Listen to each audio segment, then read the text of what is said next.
Election commission ये दावा कर रहा है कि तमाम चीज़ें तय हैं, ट्रेनिंग हो गई है, सारे मामलात हो गए हैं,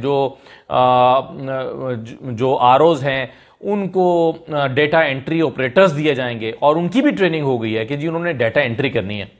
लेकिन सवाल ये पैदा हुआ है आज कि वो जो डेटा एंट्री होगी वो कहां जाकर सेव होगा, वो डेटा कहां पर महफूज होगा। यानी हर पोलिंग स्टेशन पे जो भी उसको रिजल्ट मुरतब हो रहे होंगे उसका डेटा जो है वो फीड कर दिया जाएगा वहीं से, और वो डेटा जो है जब फीड किया जाएगा तो जाहिर है वो कहीं ना कहीं तो जाकर सेव होना है। उसको सर्वर कहते हैं कि वो सर्वर में जाकर सेव होता है। तो अब पता चला है कि इलेक्शन कमीशन के पास तो अपना कोई सर्वर ही नहीं है, इलेक्शन कमीशन के पास कोई टीम ही नहीं है कि वो डेटा सारे का सारा एक सर्वर के ऊपर जाके लैंड करे और वहां पर वो डेटा सेव हो। इलेक्शन कमीशन के पास ऐसा कोई सर्वर ही मौजूद नहीं है। तो क्या होगा, इलेक्शन कमीशन अब ये जिम्मेदारी कैसे सर अंजाम देगा? इलेक्शन कमीशन इसके लिए एक और इदारे की मदद मांगेगा और उस इदारे का नाम है नादरा।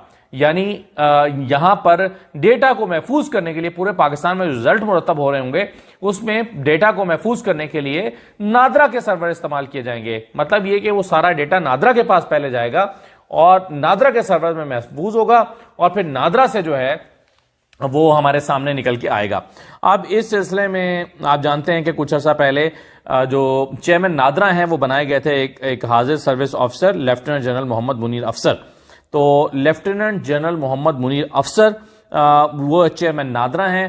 तो इसका मतलब ये हुआ कि उनकी जिम्मेदारी बहुत अहम हो जाएगी अब इस इलेक्शन के रिजल्ट्स की हिफाजत के हवाले से और उन रिजल्ट्स को अवाम तक पहुंचाने के हवाले से लेफ्टिनेंट जनरल मोहम्मद मुनीर अफसर इनकी जिम्मेदारी जो है वो बहुत, यानी इनकी जो है वो जाहिर है जैसे इलेक्शन कमीशन की जिम्मेदारी है तो उससे बढ़कर अब इनकी भी जिम्मेदारी हो गई कि इन्होंने इलेक्शन रिजल्ट अनाउंस करवाने हैं।